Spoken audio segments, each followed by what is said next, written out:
Estás escuchando La Bitácora del Pastor, el chat, el lugar donde la vida y las experiencias se convierten en páginas de un viaje infinito por la fe, la teología y la espiritualidad. Acompáñanos y sube a bordo con Mario Medina.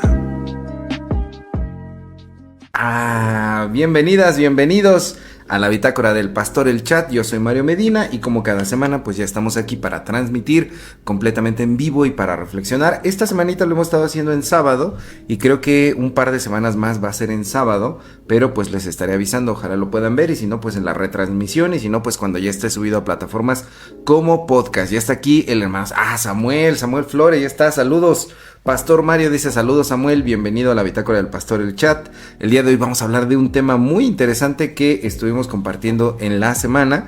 Y pues nada, recordarles que estamos a través de Facebook y de YouTube. Ahorita no estamos transmitiendo ni en Instagram ni en TikTok. Hay unas cuestiones ahí técnicas que no he podido revisar, pero bueno, estamos a través de Facebook y de YouTube para todos ustedes. Así que vamos a darle de lleno a el tema del día de hoy. Bueno, como ustedes saben, como ya, y si no sabían, pues les conté en la semana, y si no se enteraron, pues les cuento. La compañía Google presentó un nuevo modelo de inteligencia artificial para generar videos, y este modelo se llama Veo 3. Ustedes pueden entrar a cualquier red social, YouTube, Instagram, pueden entrar a TikTok e incluso Facebook y buscar videos de Veo 3, que se escribe así como de ver, veo.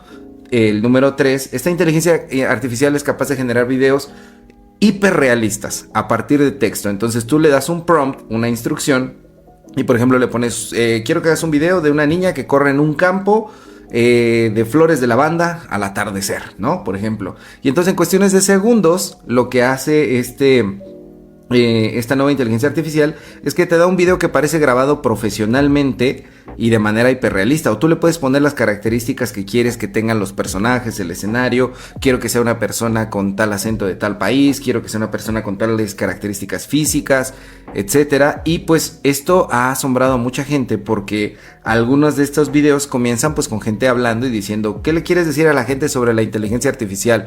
Y pues responden los personajes del video, pues que nada de esto que estás viendo es real, todo es un prompt, es generado por un prompt. Y ha habido algunos videos bastante inquietantes, porque dentro de este mundo pues también han puesto como los videos pueden durar 8 segundos, y entonces hay gente que ha creado videos en donde los personajes están hablando y están diciendo cosas como hablándole a una especie de dios, ¿no? Y por ejemplo vi uno que decía, Juanjo, sácanos de aquí, escribe un prompt para que podamos ser felices. Juanjo, tú pudiste haber escrito un prompt para que yo fuera una persona plena, pero en lugar de eso escribiste algo para que yo tuviera una enfermedad terminal, etcétera, ¿no? Y que suena un poquito parecido a las oraciones que a veces le hacemos a Dios, ¿no? Dios, ¿por qué no cambia mi suerte, no?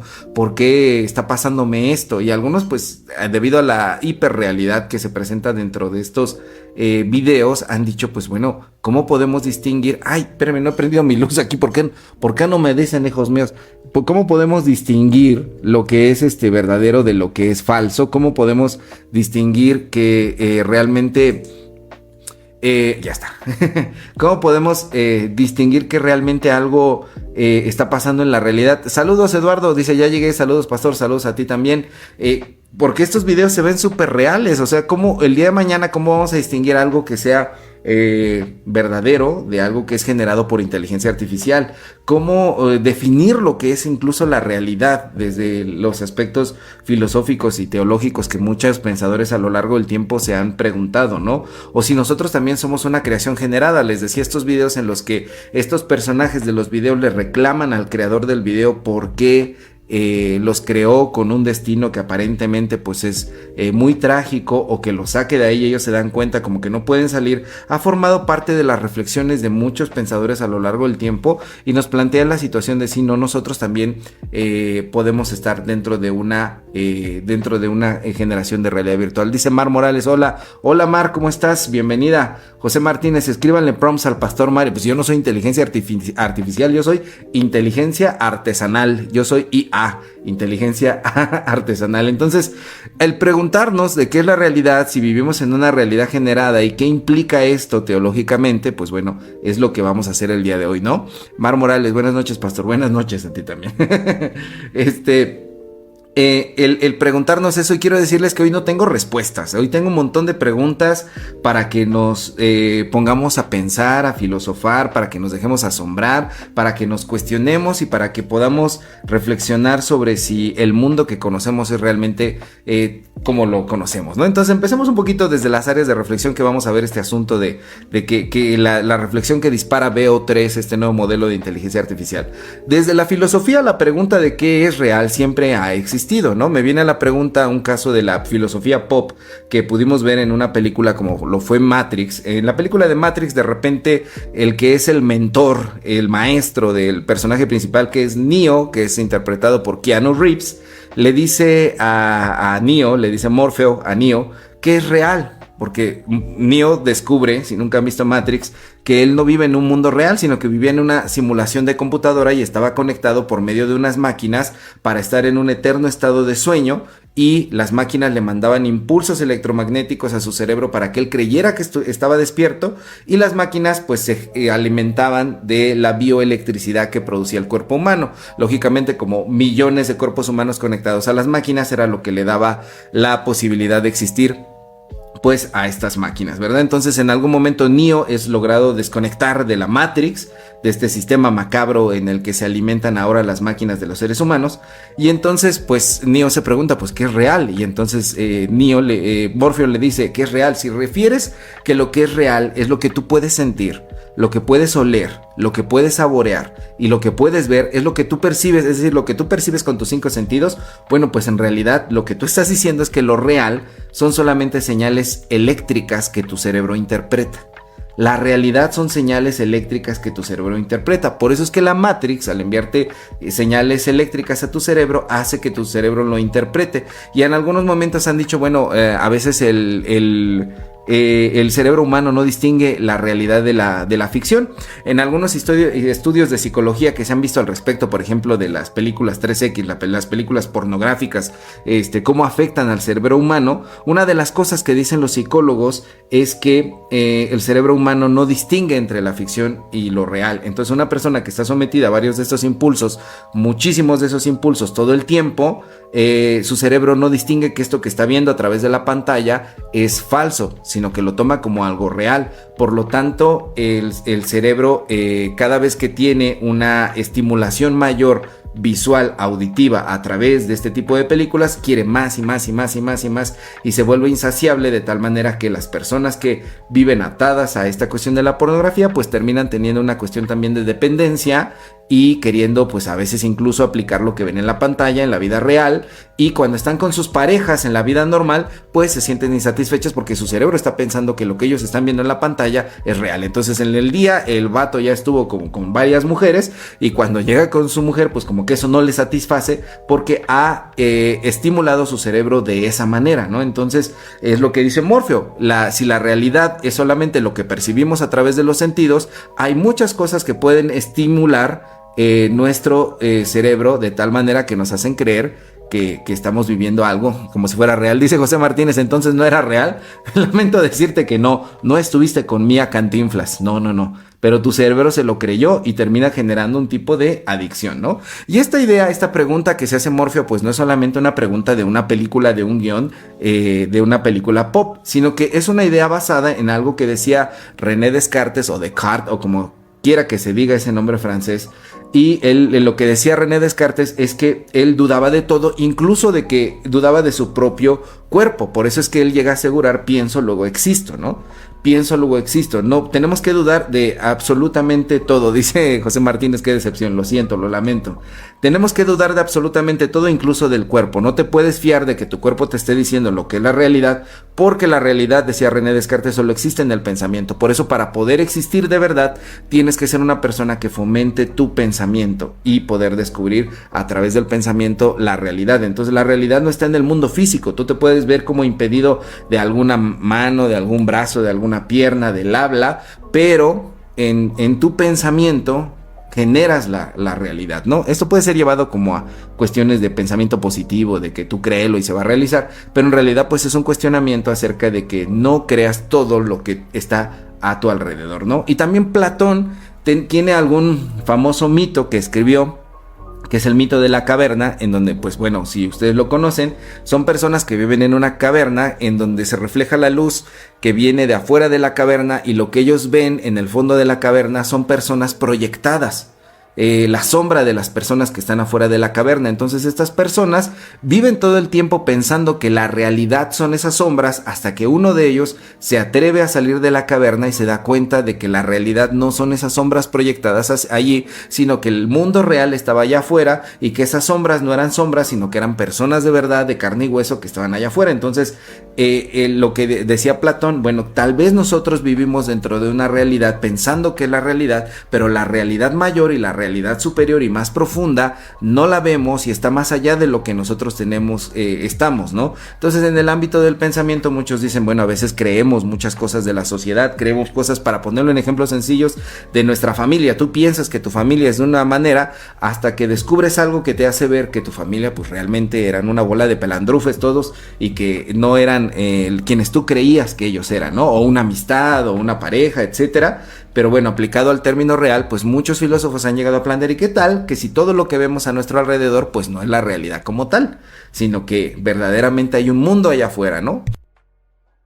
En el mundo de la teología, pues también nos planteamos, ¿no? Que hay una realidad superior que está por encima de todos nosotros, y que con nuestros sentidos ahora es imposible que nosotros la podamos percibir. Nosotros le llamamos a esa realidad, pues, la realidad espiritual, ¿no? Entonces, digamos que son ideas que empatan de alguna manera, ¿no? Entonces, el preguntarnos si somos una simulación no es una pregunta loca, porque incluso hay científicos desde el área de las ciencias que han tomado esta idea bastante en serio. Por ejemplo, hay un científico, un filósofo que se llama Nick Bostrom, que dice que si hay civilizaciones como la nuestra, que son capaces de crear simulaciones a través de la inteligencia artificial, de simular conciencias, lo más probable es que nosotros vengamos de una civilización que nos creó a nosotros con conciencia. O sea, si el ser humano es capaz de crear una inteligencia artificial, es muy probable que al ser humano lo haya creado una civilización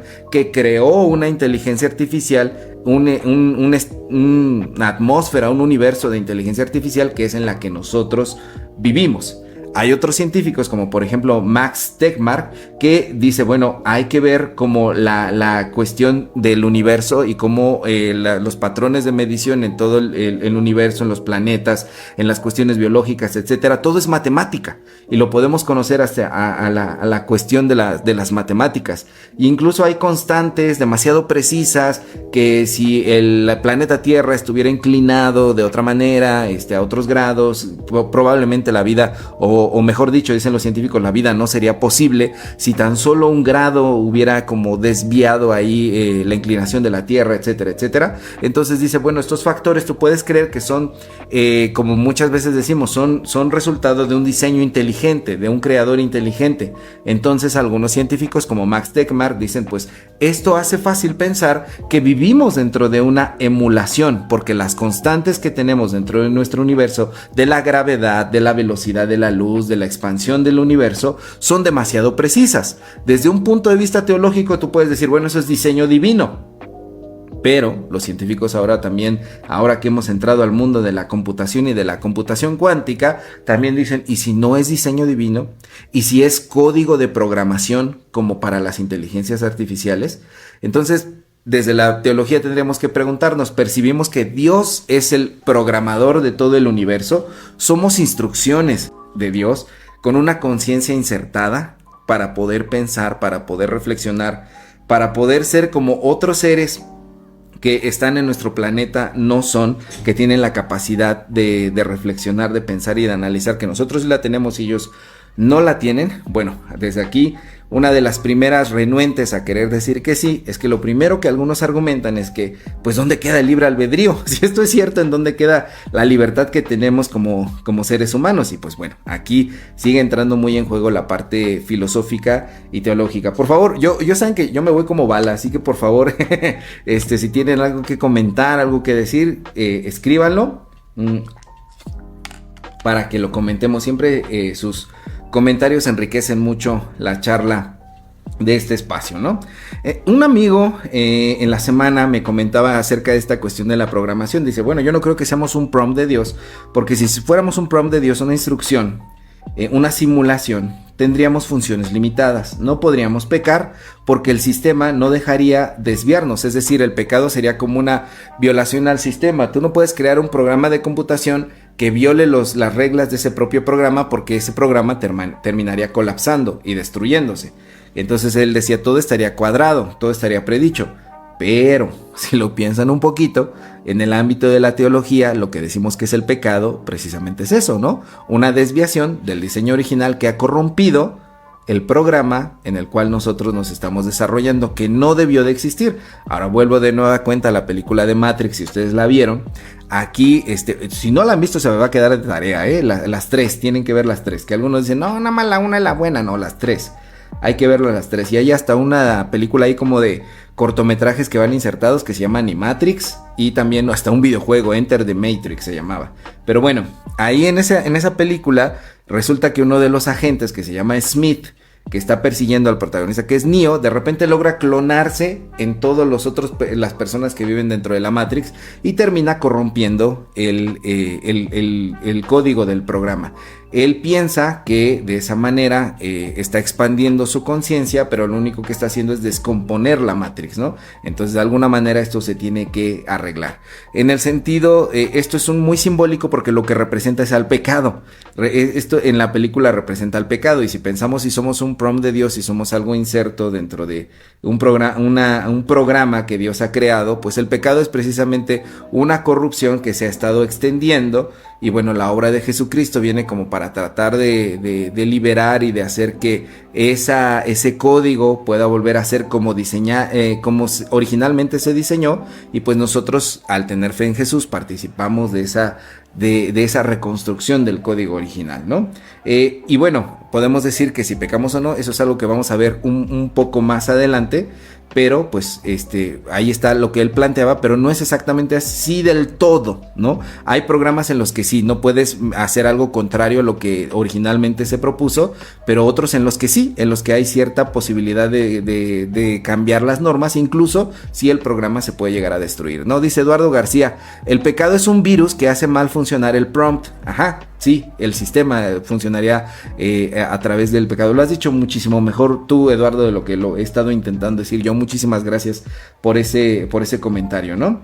Y bueno, aquí la cuestión del pecado, entonces hay que pensarlo, ¿no? Si realmente estamos diseñados para no pecar, entonces pecar no es pecar realmente, porque el sistema te permite hacerlo, ¿no? Si realmente fuera algo malo, el sistema no te permitiría hacerlo. Y aquí viene la libertad que nosotros tenemos como seres humanos. Si hay posibilidad de hacer el mal, entonces tampoco existe una cuestión de redención, porque realmente nunca nadie está rompiendo el código del programa. Esto es una cosa un poquito compleja, ¿no?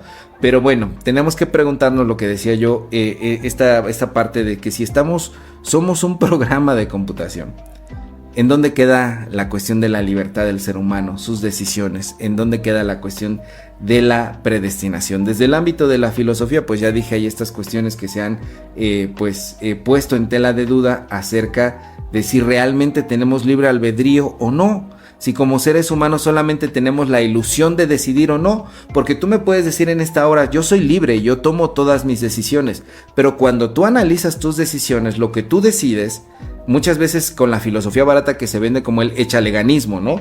Y que sale la gente a decir en las redes sociales, estos coaches de vida que salen a decir, bueno, es que si tú te esfuerzas lo puedes lograr, pero son personas que nacieron con cierto estrato social, con ciertas palancas dentro de los medios, con conocidos que les ayudaron a crecer, con cierto nivel de dinero, de educación, que tuvieron la fortuna de estar en las comidas necesarias, en las cenas necesarias con las personas importantes, y la mayoría de nosotros no va a tener acceso a esas esferas de poder, a ese tipo de recursos económicos, físicos, políticos, etcétera, como para poder crecer. Entonces mucha gente no es que sea pobre porque quiere, sino que realmente existe todo un sistema que se encarga de aniquilar pues los sueños de las personas, las metas de las personas y la dignidad de las personas. Hay personas que mueren y viven en la indefensión, hay personas que mueren y que viven en la miseria, hay personas que mueren y que viven en un estado en el cual no van a poder salir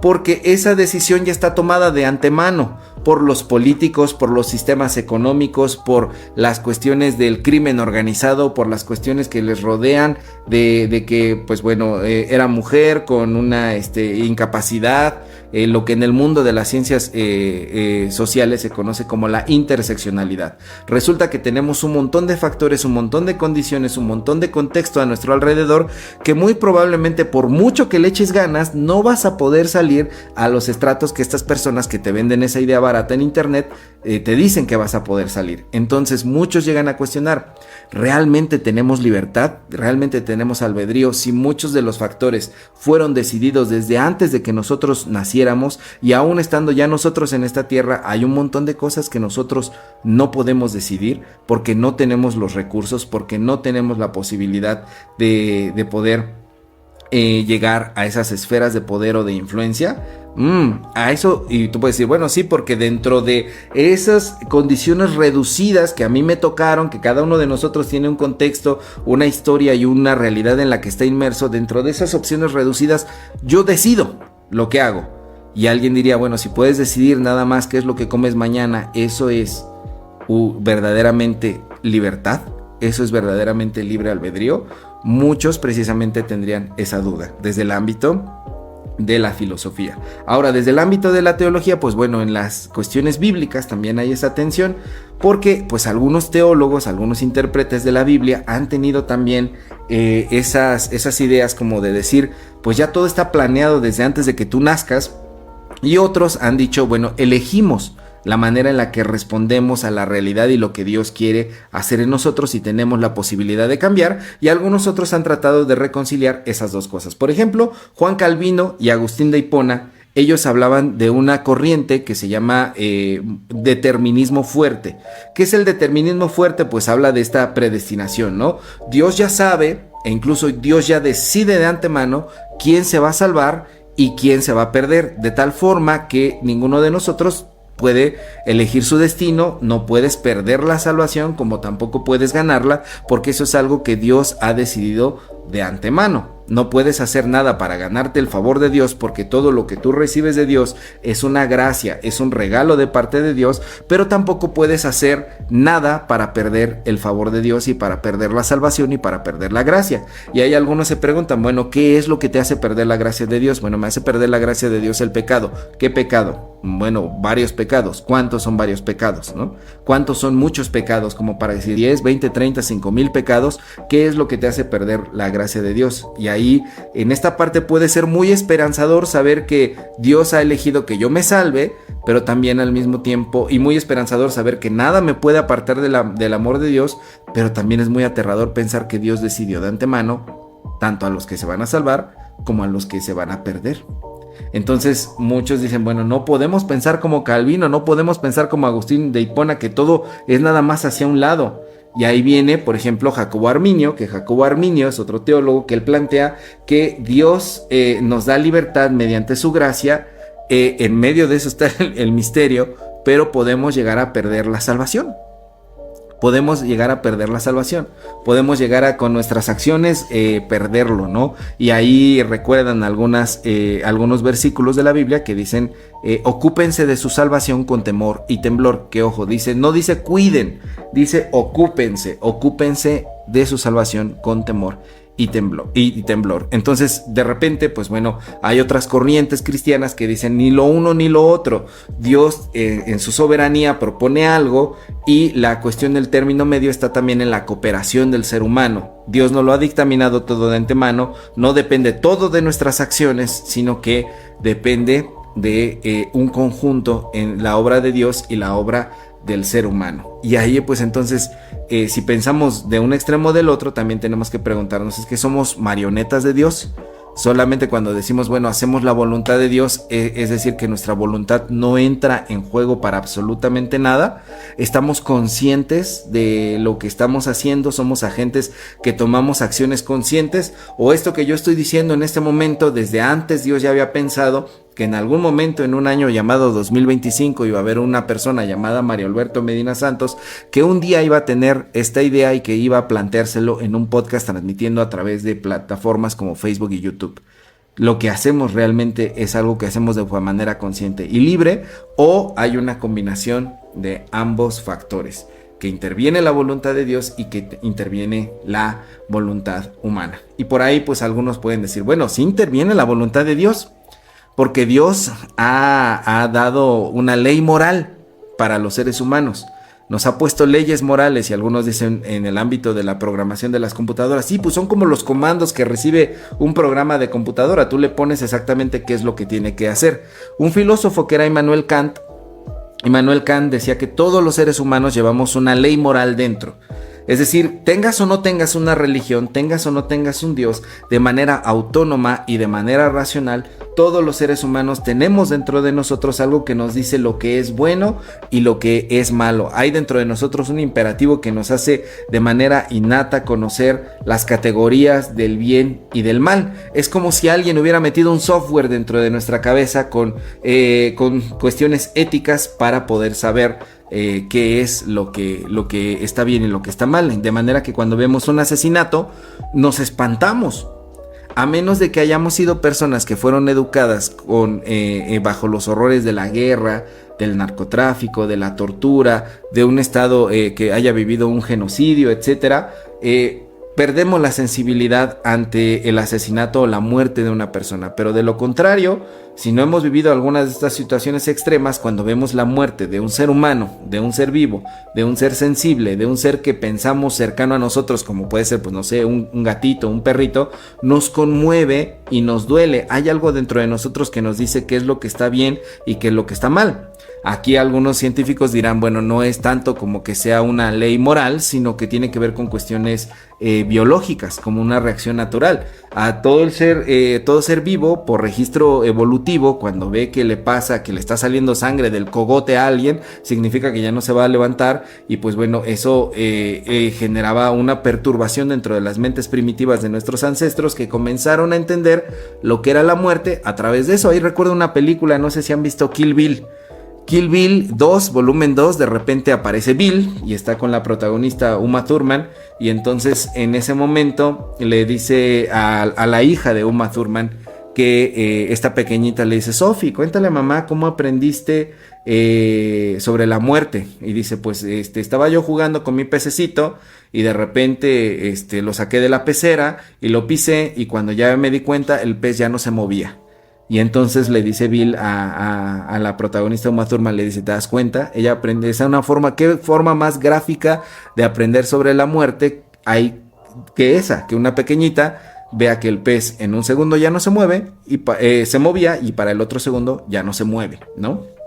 Entonces, algunos científicos dicen, dentro de nuestro registro en la mente, pues existe esta cuestión de que cuando vemos ciertas características en el cuerpo, de que sangra, de que se ahoga, de que sufre, de que se queja, es algo que se debe de evitar, es algo que causa dolor, es algo que acaba con la existencia, y por lo tanto ese registro ha quedado en nosotros, de manera que cuando nosotros vemos a alguien que le infringe daño a otra persona, o que incluso llega a quitarle la vida, nos aterroriza. No es tanto como una noción del bien y del mal, sino que la misma naturaleza y la misma biología nos enseña a temer a aquello que arrebata la vida, ¿no? Entonces, lo que decía Kant, que tenemos una ley moral, puede entenderse a partir de la filosofía, que sí, efectivamente todos nosotros distinguimos lo que está bien y mal, o que son razones biológicas, e incluso algunos científicos sociales van a decir, pues no, pues resulta que en algunas civilizaciones hay cosas que nosotros veríamos terribles, que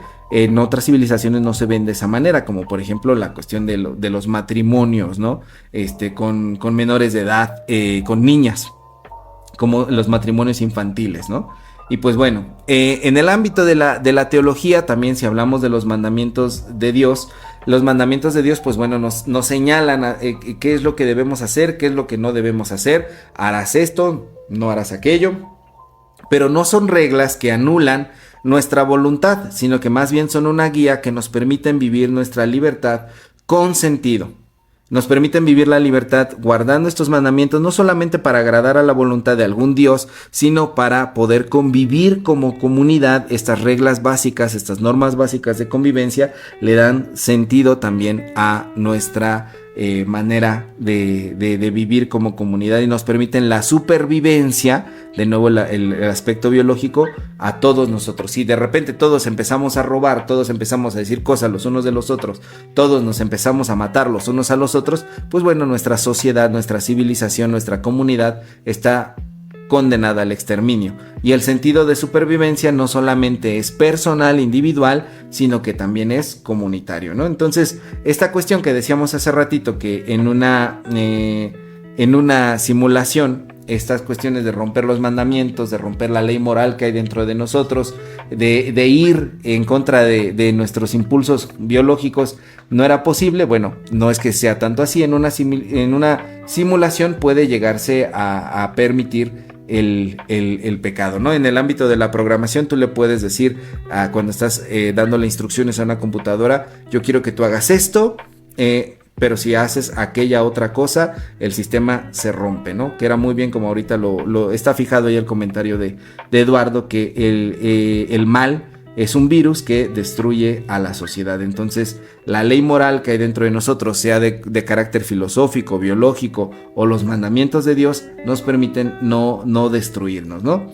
Y pues bueno, si volvemos un poquito como a Matrix, esta cuestión de que estamos en una simulación, pues no está del todo loco tampoco, en el aspecto de que también es algo, el mundo que nos rodea es algo que constantemente en la Biblia se nos llama a romper, a acabar con el sistema, a romper con el mundo, a romper con las apariencias.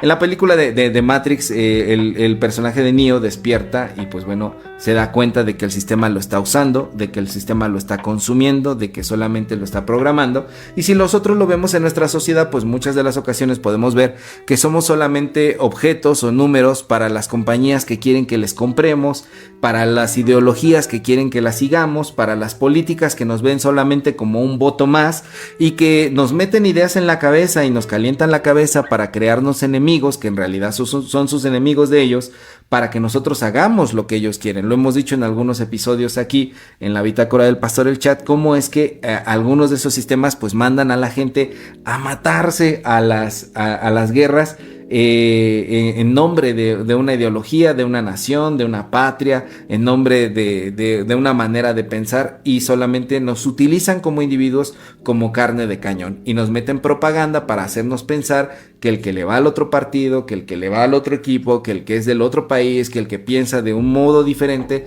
es el enemigo al cual nosotros debemos destruir. Entonces, al igual que en la película de Matrix, pues sí, vivimos en un sistema un sistema que nos usa, que nos consume y que nos está programando. Y bueno, en la Biblia esto también ocurre, esta idea también está presente.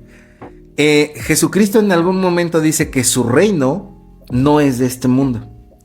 Eso quiere decir que estamos inmersos en un mundo que no es el mundo de Dios, o que no funciona de la manera en la que Dios quisiera que funcione.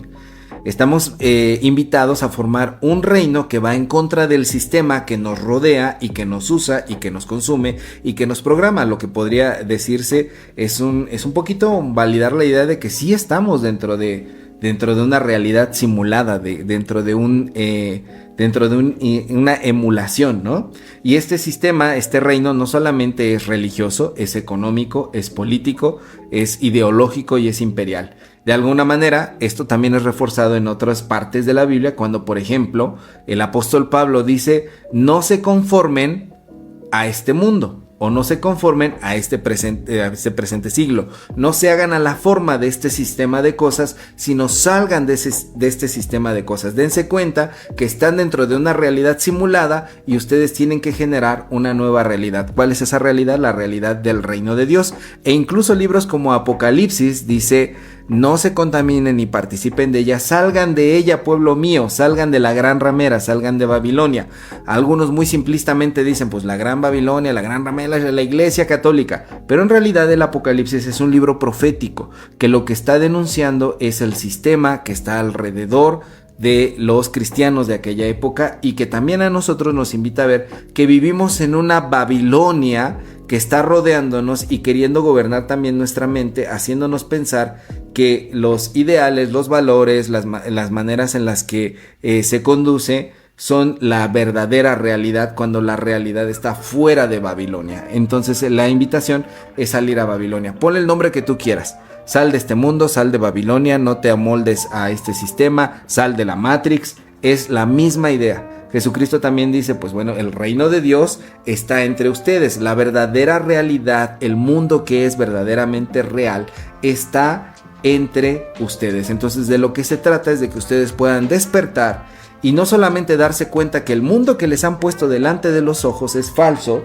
sino que luchen por liberarse y por liberar a otras personas, y conocerán la verdad, y la verdad los hará libres. Entonces, desde el mundo de la teología, la propuesta del reino de Dios encaja muy bien con la idea de que vivimos en una realidad que no es precisamente la realidad, o que se nos ha vendido de esa manera, pero somos invitados a salir de esa realidad. No solamente que tú dejes de pecar, de cometer pecados, sino que resistas a los sistemas que deshumanizan y nos quitan la imagen que Dios ha puesto de Él en nosotros. ¿Qué sistemas? Pues el capitalismo salvaje, la religión institucionalizada, esa religión recalcitrante, esa religión xenófoba, esa religión que nos destruye, esa religión que discrimina, esa religión que es racista, forma parte de esa Babilonia, forma parte de este mundo del cual, de esa realidad simulada de la cual tenemos que salir, ¿no? Dice Sung Ha Kyum, dice, ¿qué opinas? ¿Sería programación cuando les imparte a los niños escuelita bíblica? ¿Es bueno que ellos elijan qué creer cuando su mentalidad sea madura? ¡Ah, qué excelente pregunta! Muchas gracias Andy, no sé si fuiste tú o Salvador, pero gracias por poner aquí esta pregunta. Mucha gente es lo que dice, ¿no? En la parte de qué manera interviene los padres dentro de la educación de los hijos, y creo que compagina muy bien con lo que estamos hablando.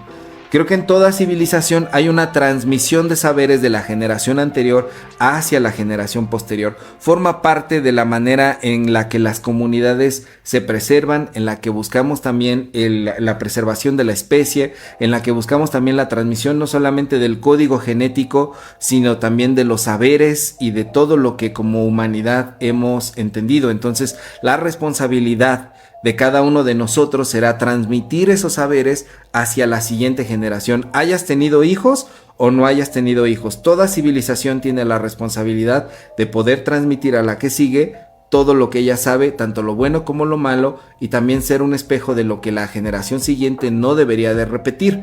En ese sentido está dentro, esto es una cuestión bastante discutida el día de hoy, ¿no? ¿Qué tanto es violencia contra el individuo?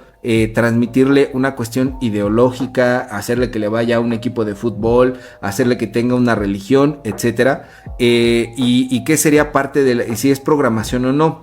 Yo podría decir como a grosso modo que sí es programación, pero no por el hecho de ser programación significa que necesariamente eso sea malo, sino que la responsabilidad de la generación anterior, en este caso de los padres, es asegurarse de que esa programación sea lo mejor que ellos puedan dar dentro de los parámetros, dentro de los límites y dentro de los recursos que tú tienes para poder darlos. Es decir, el problema no es la escuelita bíblica, el problema es qué tipo de contenido se están vertiendo en la escuelita bíblica, ¿no? Si en la escuelita bíblica les enseñan una religión, como estaba diciendo, de discriminación, de odio, de racismo, de xenofobia, de mucha división, de exclusión de las ideas, de intolerancia, pues bueno, esa programación es potencialmente dañina, y esa generación que está recibiendo estas ideas pues va a reproducir lamentablemente estas cuestiones pues ideológicas bastante tóxicas, y de lo que se trata es que nosotros, conforme pasa el tiempo, podamos ayudar a que las nuevas generaciones se puedan pulir. Todos nosotros elegimos, y este es un ejemplo precioso del que se planteó en esta pregunta, elegimos Participamos como seres humanos de algo que nos fue inculcado, de algo que recibimos como una programación, y finalmente llega un momento en el que nosotros elegimos qué creer.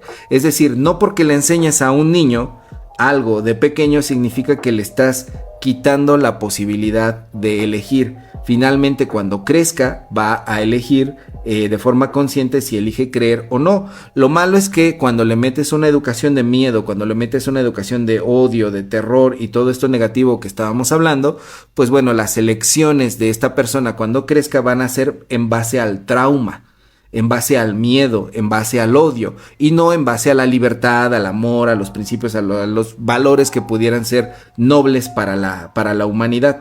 Entonces es programación que se le dé a los niños la escuelita bíblica. Sí es programación. Lo que tendríamos que revisar es qué lleva ese código de programación, qué contenidos hay dentro de esa escuelita bíblica. ¿Realmente están ayudándolo a ser una persona pensante? ¿Lo están ayudando a ser una persona libre? ¿Lo están ayudando a ser una persona que tome sus propias decisiones en amor, en respeto, en tolerancia para los demás? Adelante con la programación, porque cuando esta mente tenga la capacidad de poder pensar sus decisiones por sí mismo, va a elegir cosas que puedan ser muchísimo mejores para la siguiente generación y para él mismo en su propia realidad, ¿no?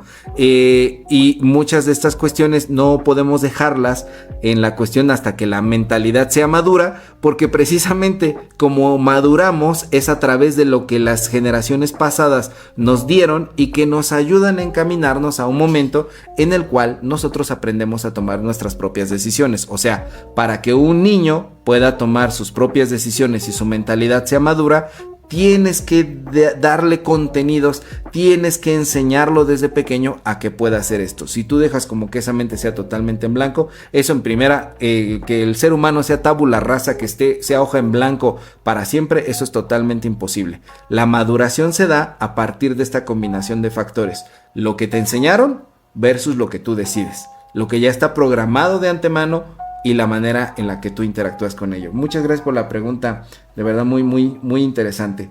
Y pues bueno, entonces decía, la invitación del reino de Dios es a que resistamos estas cosas que deshumanizan, sea el capitalismo, sea el comunismo, sea el socialismo, sea la religión, sea el racismo, sea el patriarcado, sea la violencia, sea tu denominación, tu iglesia. Si son cosas que deshumanizan y que rompen la imagen de Dios en el ser humano, que le provocan violencia, somos llamados a romper esa falsa realidad que pusieron delante de nuestros ojos y ayudar a que la imagen de Dios sea restaurada y el reino de Dios sea restaurado en este mundo en el que vivimos, a que la verdadera realidad pueda existir, ¿no?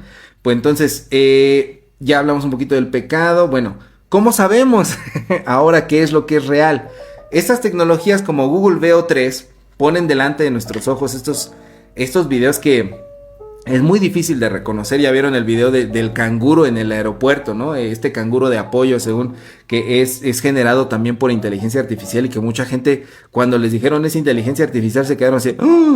Antes podíamos distinguir cuando un video estaba hecho por computadora, ahora parece que no hay forma de poder distinguir esto, ¿no? Y bueno, yo escuchaba en la semana un podcast que suelo escuchar mucho, que es Nosotros los Clones, que se los recomiendo, búsquenlo así en Spotify y en YouTube, Nosotros los Clones. Y para los que viajan en Mexibus, en las diferentes líneas de Mexibus, de repente ponen capsulitas de Nosotros los Clones.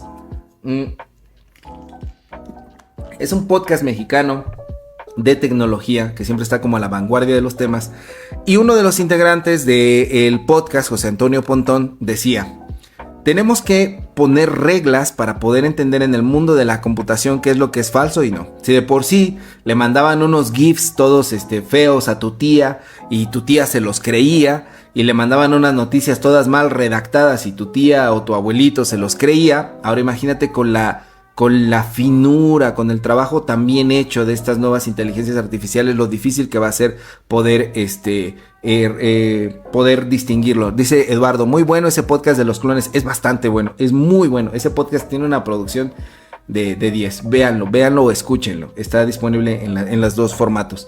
Pero bueno, entonces ahora, ¿cómo lo distinguimos? Y decía José Antonio Pontón, la regla tiene que ser: todo lo que ves en internet es falso hasta que se demuestre lo contrario. Y me parece una regla que puede ser bastante exagerada, pero que es muy útil. todo es falso hasta que se demuestre lo contrario. ¿Por qué? Porque si tú partes del postulado de que todo es falso, el video, la información, la noticia, la foto que estás viendo en internet, muchas veces no sacan, se filtró la foto de fulanita que estaba teniendo relaciones con sutanito. ¿Es cierto? ¿Es falso? Bueno, hay que tener como la idea, esto es falso hasta que se demuestre lo contrario, porque vivimos en un mundo en el cual hay herramientas que se pueden utilizar para poder construir algunos de estos contenidos, ¿no? Entonces, antes de poder determinar si algo es cierto, tienes que dedicarte a investigar, a corroborarlo, a ver si está en otras fuentes de información fiables, en medios oficiales, si esta es una noticia que se repite como tal, si es un video, una imagen que se difunde como tal, y aún así tenemos que ser prudentes también. Otra de las reglas que yo agregaría sería dejar que también el tiempo nos vaya diciendo si esto es real o no. ¿A qué me refiero con esto? Muchas de las ocasiones ya ha pasado que algunos medios oficiales con estas nuevas inteligencias artificiales dan por hecho que cierto video o que cierta imagen es real, hasta que después de algún tiempo los expertos en edición y que revisan este tipo de contenidos dicen pues no, todos nos lo creímos y era una fake news, era una foto falsa, era un video falso. Entonces es importante que podamos como partir de que todo es falso hasta que se demuestre lo contrario y dar también el tiempo para ver si esto se ha verdaderamente corroborado o desmentido, ¿no?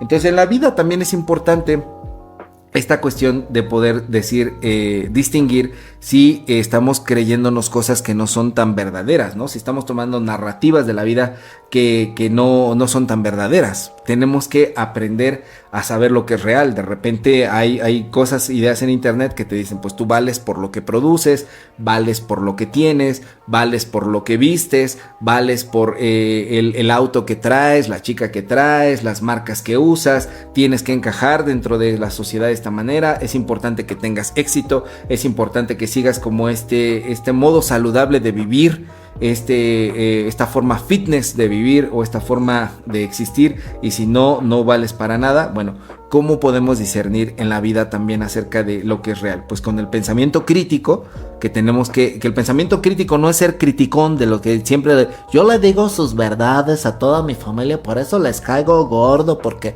yo siempre me odian porque en las reuniones yo les digo, no, usted no es crítico, usted es criticón.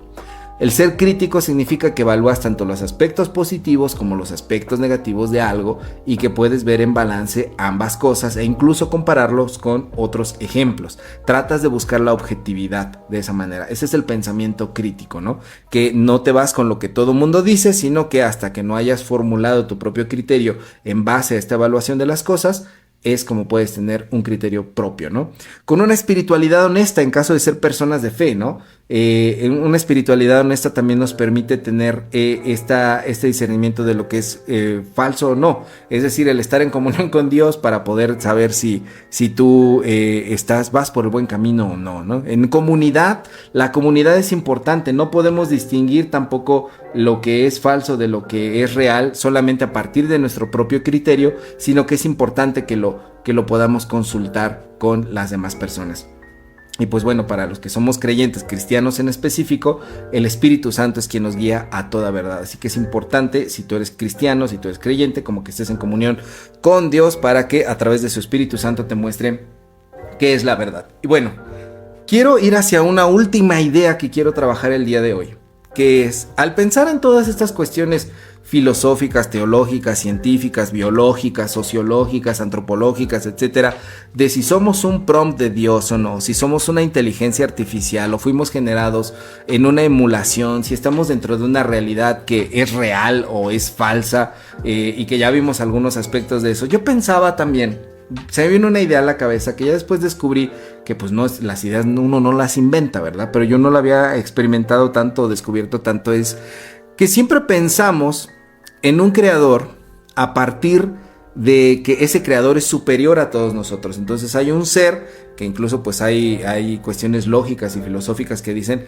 hay un creador que está fuera de la materia, fuera del tiempo, fuera del espacio, que ha creado todas las cosas, que es omnipotente, omnipresente, omnisciente, que es capaz de haberlo creado todo, que no tiene una causa en sí mismo, sino que no una causa fuera de él, sino que es la causa en sí mismo, porque dicen la pregunta, ¿no? Si Dios creó todo, ¿quién creó a Dios? Nadie creó a Dios. Dios es su causa en sí mismo, ¿no?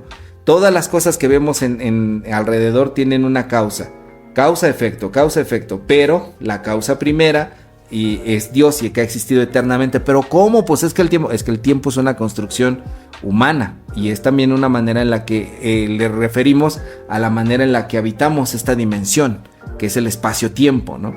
Son cuestiones un poquito a veces complejas en física, si no las dominas muy bien es difícil como querer explicarlas, pero esta parte como de que el tiempo es solamente una ilusión de parte de los seres humanos, una medida que nosotros tenemos para poder explicarnos nuestra realidad. Bueno, Dios está fuera de eso, por lo tanto no se puede decir que había antes de Dios porque Dios está fuera del tiempo, ¿no?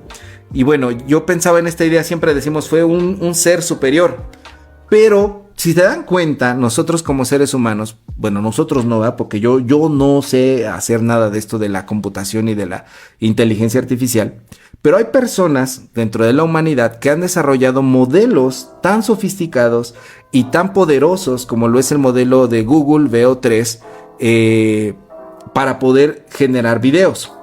Si nosotros como seres humanos podemos crear inteligencias superiores a nosotros, porque tienen una capacidad de procesamiento, de elaboración de cálculos, tienen una capacidad de generación de videos, etcétera, que nosotros como seres humanos no podríamos tener a ese grado, porque hay tareas que los seres humanos seguimos haciendo, o sea, no es como que los seres humanos ya no sirvamos para nada, hay tareas que todavía hacemos mucho mejor que una máquina, pero hay muchas otras cosas en las cuales definitivamente el cómputo cuántico haciendo operaciones de millones, billones de operaciones por segundo, nosotros como seres humanos no las podríamos hacer. Si nosotros como seres humanos, siendo seres pequeños, limitados, etcétera, podemos crear inteligencias que van más allá de nosotros, ¿por qué no pensar que nosotros como seres humanos fuimos creados por una inteligencia inferior? No por un ser superior, sino por un ser inferior a nosotros, que creó una realidad simulada que lo superó a él. Así como nosotros hemos creado realidades que son mucho mayores y mucho más inteligentes que nosotros, ¿no? Dice Eduardo, nadie creó a Dios, pero nuestro prompt de lo que es Dios a veces difiere mucho entre las diferentes denominaciones. Sí, no nuestro prompt, sino nuestra idea de lo que es Dios, ¿no? Pero sí, entonces, decía yo, si nosotros podemos crear cosas superiores a nosotros, ¿por qué no pensar que la humanidad ha sido creada por algo inferior a nosotros? De repente vemos en el mundo como mucha gente que se queja, ¿dónde está Dios? ¿Por qué Dios no interviene en esto? Y no sé qué. Bueno, yo pensaba, si nosotros de repente en cuestiones de la inteligencia artificial ya hay cosas que nosotros no podemos resolver y decimos, no, pues yo ya no puedo, mano, yo ya hasta ahí llegué, yo ya no entiendo más.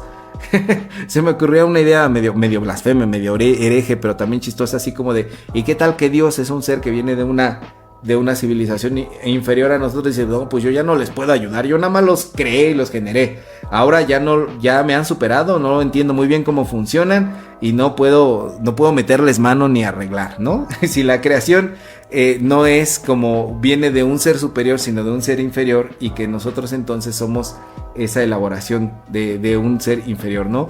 Decía una canción de Mecano que se llama No hay marcha en Nueva York, como en Hijos de un Dios Menor.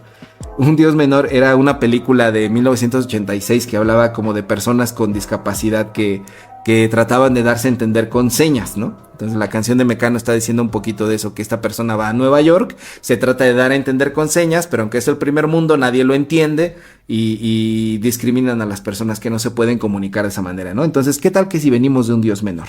Dice, exacto, hacia allá voy, Dan Herrera. La teología del proceso sugiere que Dios echó a andar el mundo y ya no supo qué hacer con él. Dios mismo está emocionado de ver hacia dónde vamos. Exacto, Dan, muy bien, qué bueno que llegaste con el comentario atinado y teológico perfecto. Muchas gracias por ir hacia ese lado, ¿no? Y que a nosotros como seres humanos nos toca entonces crear ahora otra civilización que tiene estas otras capacidades que nosotros ya no podemos alcanzar a comprender porque nuestra capacidad de procesamiento no va más allá, y esa nueva realidad generará otra y otra y otra y otra, que era un poquito lo que decía al principio, que alguno de los científicos de los que hablamos pues llegó a plantear, ¿no? Dentro de la teología cristiana, a ver qué dice aquí Eduardo. Lucero también dice que somos hijos de un Dios menor en una de sus canciones. ¿Cuál es? A ver, cuéntanos y ponnos la letra, por favor. Porque fíjate que la referencia de Mecano tiene mucho sentido, como protesta social incluso, pero no sé el Lucero cómo lo usa. Mira nada más aquí, hasta comentarios de Lucero, ahorita el chisme de Ventaneando se lo tenemos, como no, señora bonita, para que usted diga, mira, teología, chisme, todo tuve en el podcast el día de hoy, de todo hubo. Bueno, dentro de la teología cristiana no creemos en un Dios torpe o en un Dios limitado, ¿no? Creemos en un Dios que sí es un ser superior, pero que ha elegido, ojo con esto, autolimitarse para darnos libertad. Dios no podría ser un mundo, sí, pero ha elegido autolimitarse. Dios no podría cambiar, sí, pero ha elegido autolimitarse para que nosotros podamos ejercer nuestra libertad. Dios podría cambiar tu destino, Dios podría cambiar esa situación, Dios podría cambiar esto y el otro, sí, pero ha elegido autolimitarse para que nos quede espacio a nosotros para poder tener una acción. Esta es una idea bastante escandalosa porque no tenemos a un Dios débil, un Dios torpe o un Dios incapaz, sino a un Dios humilde. Y vaya que cuesta trabajo la humildad. Porque como seres humanos, cuando nos dan un espacio de injerencia, de acción, lo menos que hacemos es hacernos humildes, sino hacernos más presentes. Queremos que la gente nos vea, queremos que los demás nos reconozcan. No diríamos, no, pues yo le voy a bajar tantito para que los otros se puedan lucir. ¿Qué te pasa? Pues este es mi show. Yo no me voy a limitar, no me voy a autolimitar, no voy yo a quitar de lado para que tú puedas brillar. Yo escuché que en algún podcast llamado así La Cebolla Podcast tenían ese problema entre sus conductores. No me crean, pero eso pasó y por eso de repente ahí Core Casas y Dan Herrera se pelean. ¡Ay, Dan! Nos dejaste otro comentario, gracias. Dice, es una forma muy interesante de ver a Dios. Explica muy bien por qué el sufrimiento, ya que Dios no puede hacer nada para evitarlo, pero se duele con los sufrimientos de su creación. Exactamente. Esta idea que les decía, ¿qué tal que si Dios es un ser inferior y no un ser superior?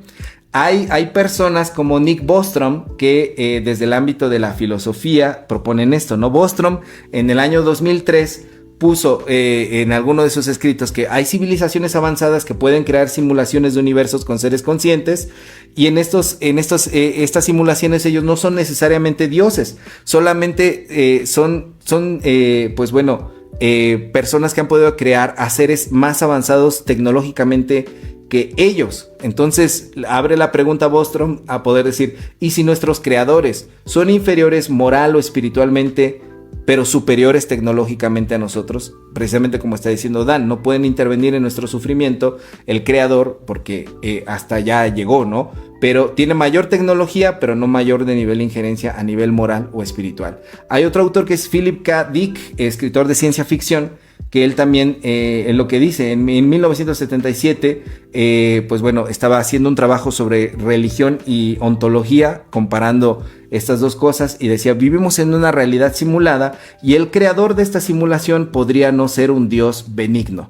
Quizá podríamos ser un Dios, tener un Dios que no necesariamente es perfecto, omnisciente y todo eso, sino que tiene sus limitaciones, incluso que no es benigno. Dice Dan Herrera, por otro lado, dentro de la cábala, ¿qué? Bueno, ahorita que termine el comentario Dan.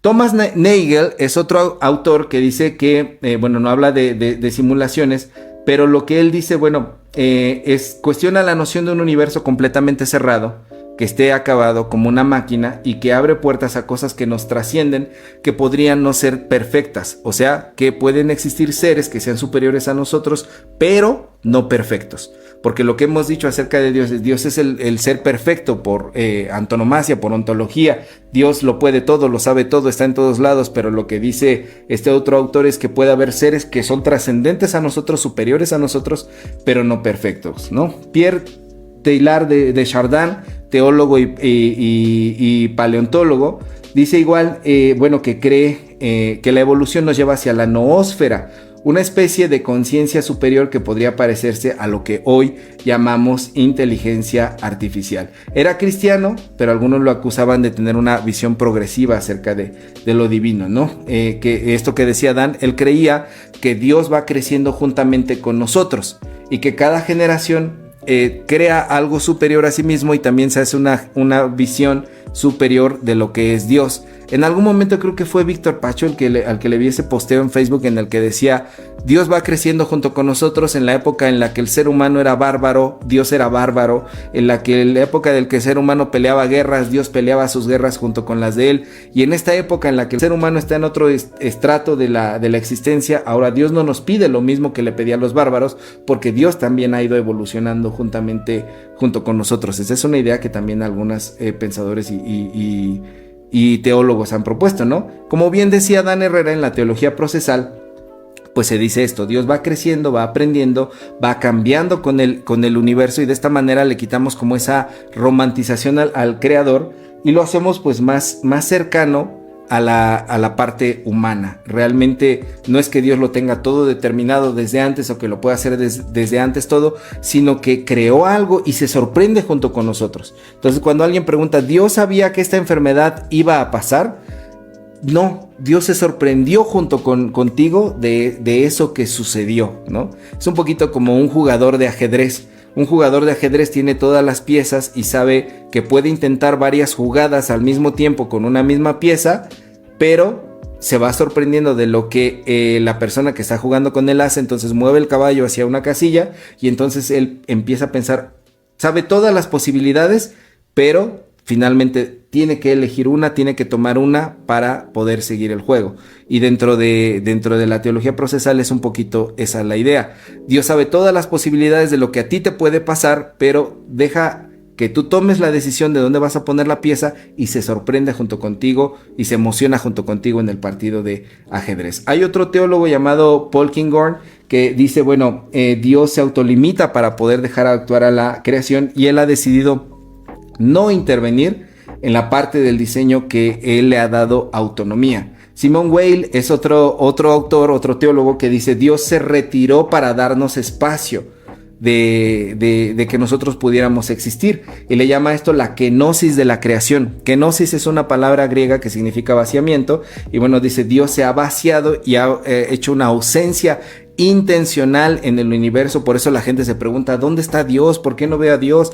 Dios no está por ningún lado, para que nosotros podamos existir. Entonces ha decidido él vaciar su presencia del universo para que nosotros podamos decidir también nosotros, ¿no? Y en el mundo de la ciencia y de la cosmología hay un físico teórico llamado Lee Smolin que dice, bueno, propone una selección natural cosmológica. Los universos dan orígenes a nuevos universos con diferentes parámetros. No sé si escucharon, recientemente se habló acerca de que los agujeros negros en realidad son como la parte inversa del universo. No sé si sepan cómo se dice que apareció el universo a partir del Big Bang. Una partícula en la que estaba súper condensada, en algún momento explota y se genera el universo que tiene 14,000 millones de años hasta el día de hoy, ¿no? En el que nosotros estamos. Bueno, lo que dicen estos físicos teóricos es que cuando se ve un agujero negro que se traga toda la materia, nunca nadie puede pasar por el agujero negro. No se sabe qué hay después de ese límite de eventos, de eventualidades que hay dentro del agujero negro. Entonces lo que estos teóricos están proponiendo es que del otro lado del agujero negro lo que está pasando es que eso que entró al agujero negro está explotando del otro lado y se está formando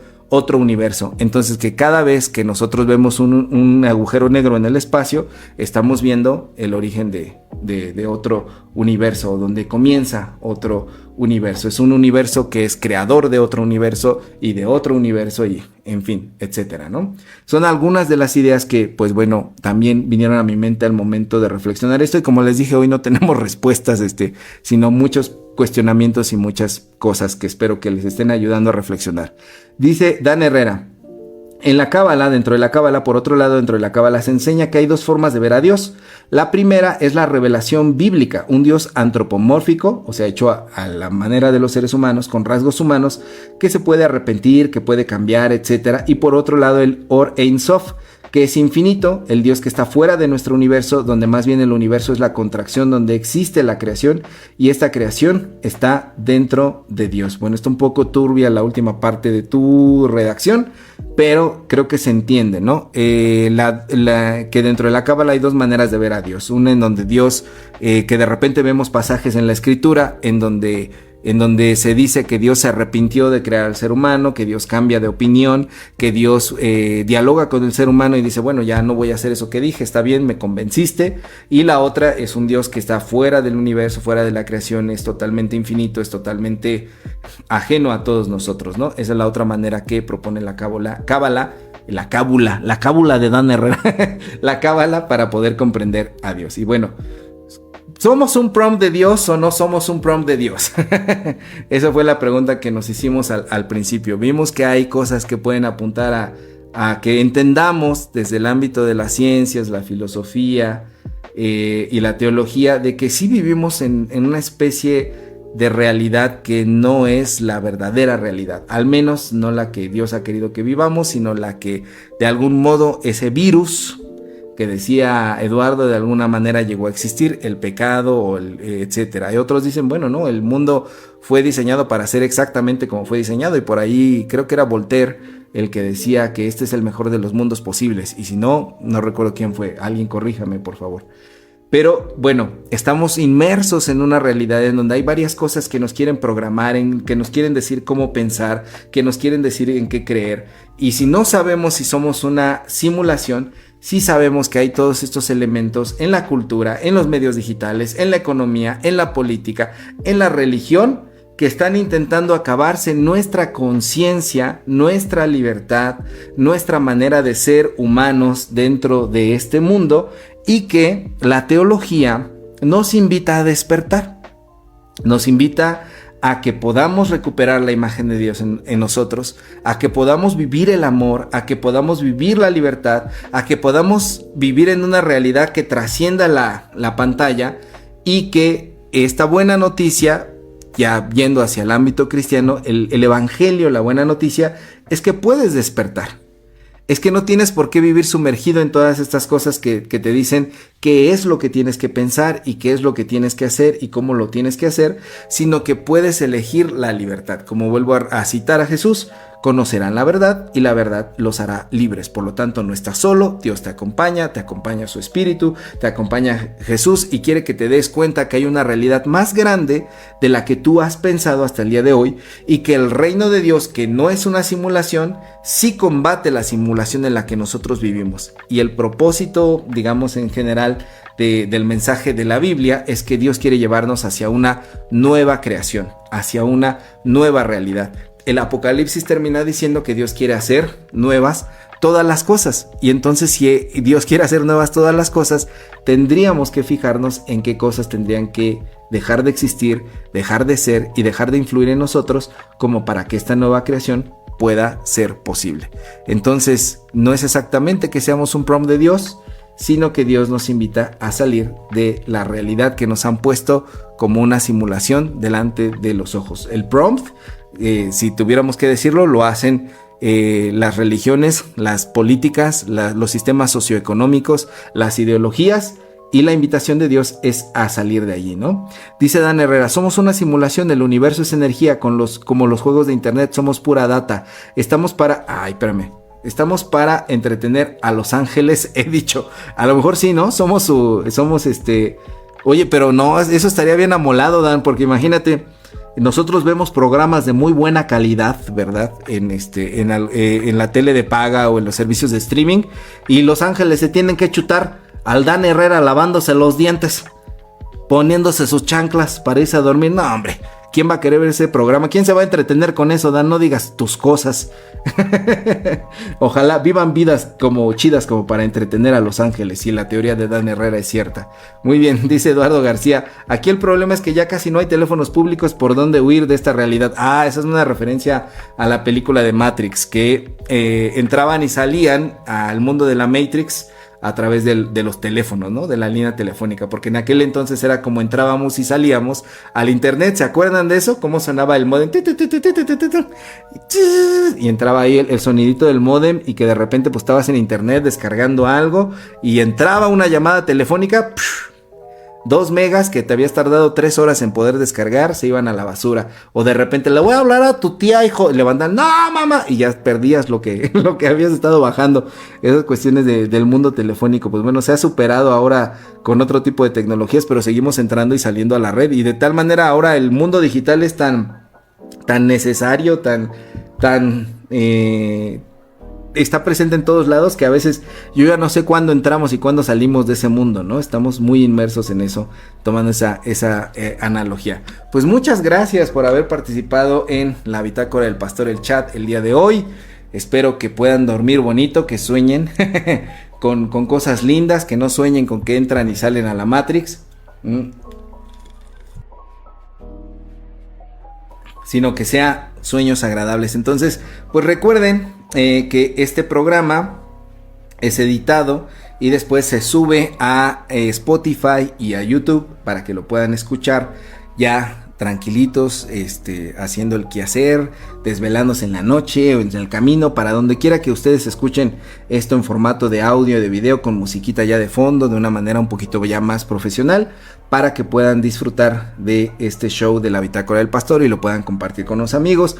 Y a mí me encantaría que todo el tiempo se quedara aquí en Facebook, pero pues ahora las políticas de Facebook han cambiado y están borrando algunos programas. Entonces pues bueno, es importante tenerlo ahí en Spotify y en el YouTube para que ustedes puedan participar. Ya va a ser los sábados. Lo que les decía al principio, Dan, es que al menos unos 2 sábados más, sí, porque he tenido algunas asignaciones de parte de la iglesia a la que pertenezco, que es la iglesia metodista. Viene la junta que cada año se hace. En la Iglesia Metodista de México cada año se hace una junta de varias iglesias por conferencia, que es una región de varios estados de la República, en la cual se evalúan planes, se revisan trabajos, etcétera, pero también se decide si los pastores continuamos en las iglesias en las que estamos o somos movidos a otra iglesia, etcétera. Entonces hay una serie de cultos, en fin, hay un culto memorial en específico para aquellos que fallecieron durante ese año. Que para nosotros, digamos, el año de trabajo es del 1 de agosto al 31 de julio. Entonces en ese periodo, si alguien falleció, se hace un culto memorial por estos hermanos que han partido a la patria celestial, ¿no? O han ido al otro lado de la Matrix. Entonces, pues bueno, a mí me han encargado parte de esos trabajos. Y pues bueno, por eso estamos trabajando los días viernes. Por eso es que pues ahí sí no puedo decir que no, ¿verdad? Porque me van a decir, ¿por qué estás ahí de chismoso transmitiendo en vez de estar atendiendo a lo que es tu chama? Pues por eso ahora estamos tomando algunos sabaditos para poder hacer estas cuestiones. Dice José Martínez, yo sí soñaré con la Matrix. ¿Con la Matrix o con Trinity, la actriz de la Matrix? Porque José Martínez es medio es José el Soñador. Es José el Soñador. Ya vieron a ustedes que al principio también tenía algunas confusiones con ciertas actrices de las que hablamos al principio. Pues bueno, pues les agradezco muchísimo por haber estado con nosotros y estaremos también. Si tienen alguna sugerencia de tema, algo que les gustaría escuchar, pues bueno, no duden en hacerme llegar un mensajito ahí a la Bitácora del Pastor, el chat en el Facebook. Mándenme un mensajito en Messenger para poder trabajar también en lo que a ustedes les interese conocer. Y pues bueno, de esa manera. ¿Qué dice? ¿Pretextos de qué, Eduardo? Si aquí estamos. ¿Pretextos de qué, Eduardo? ¿Pretextos de qué? Tú nada más te gusta armar el pleito, de verdad. Tú no nada más eres peleonero. Y aparte ya te vi que eres traidor, Eduardo. Ya te vi que andas ahí comentando en otros podcasts, que no voy a decir de quién, pero andas diciendo, no, que el Mario, que ya no transmite, que ven a decirlo aquí, ponlo, a ver, ¿por qué no pones ese comentario aquí? A ver, Eduardo, de verdad. ¿Y cuál es el pretexto si estamos supliendo la situación? De verdad, no sea cobarde ni tenga miedo. Recuerde que solamente Judas temió. Entonces, pues esto es la Bitácora del Pastor, el chat. Nos escuchamos la próxima semana. Les agradezco muchísimo por haber estado con conmigo en este lugar. Así que nos vemos. Bye bye. Esto fue la Bitácora del Pastor, el Chat. Hoy escribimos una página más de este viaje infinito por la fe, la teología y la espiritualidad. Síguenos en Facebook, Spotify y YouTube para continuar explorando juntos. Y recuerda, cada paso en este viaje es una historia digna de ser contada. Hasta la próxima.